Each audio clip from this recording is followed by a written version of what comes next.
Hey guys, welcome back to Reality Check, please. I'm your host, Cassie, and happy Tuesday. We are back with a reality check recap for episode 2 of Perfect Match. I know I meant to do it yesterday. Mommy duties called, and I'm a mommy first, and I know you guys understand, and that's what I love about this community. So we are back today with a full busy day of recaps and updates and reality checks. I'm going to knock out episodes 2 and 3 for you guys. We're going to also recap later on today, kind of an update of where Nicolandria and Amaya and Brian have been up to. If you saw my TikToks, and you know what's up.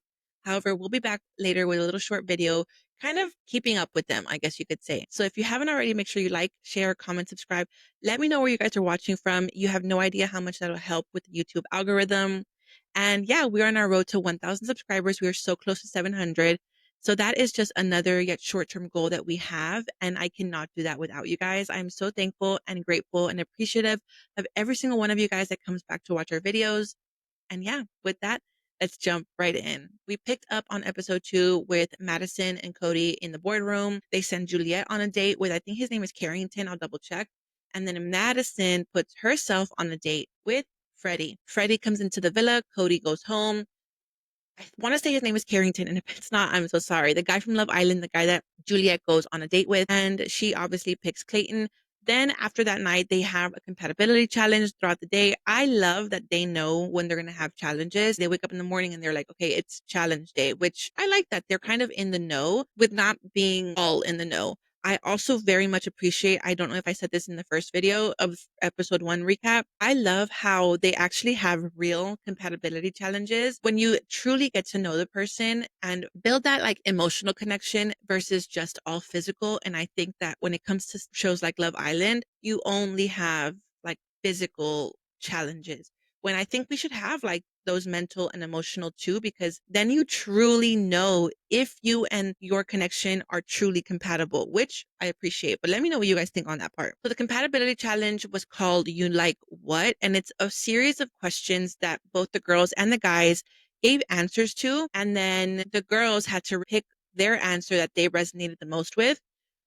Vice versa. In the second half, the guys had to then choose the answers of the girls that they resonated the most with. And then Nick would come out and say, okay, the girls stand under the answer that you gave, boys stand under the answers that you gave. And so we finished off that compatibility challenge with the couples that actually were the most compatible with each other were Louis and Sandy, not by much. They got 4 answers total. Sandy picked 2 of Louis. Louis picked 2 of Sandy, although they came out most compatible with each other. Next, we had Madison and Freddie. They came out most compatible with each other. I think they got a total of 5, 2 on one and 3 on the other. Next, we had AD and Ollie. They were the most compatible couple. They took that challenge and they ended up in the boardroom. AD got more of Ollie's answers than Ollie did of AD. She got 4 of his and Ollie got 2 of hers.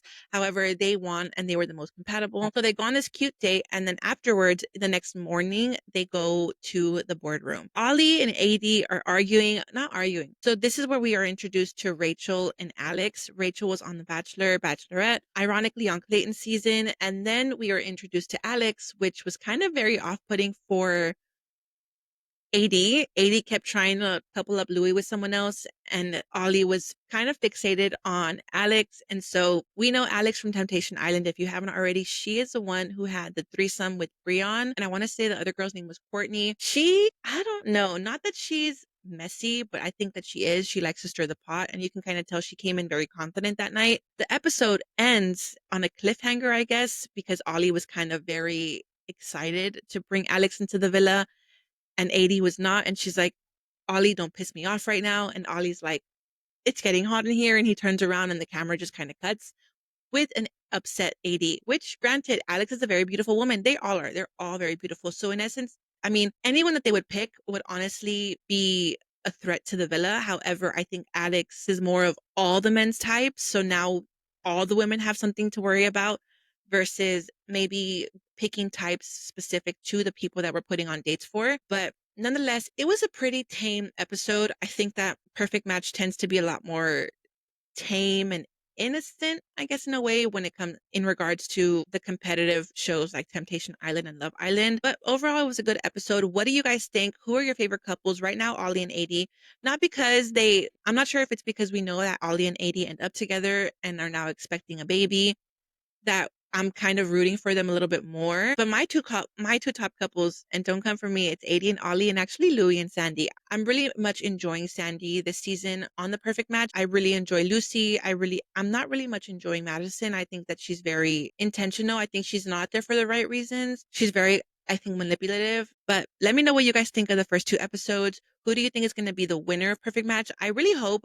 I love AD and Ollie, and although they are the most, I think, obvious because they're still together today and they're engaged and they're having a baby. Not that I hope they don't win, but it just goes to show that Netflix takes too long to turn around these shows. They should have maybe released at the beginning of the year, but that's just me.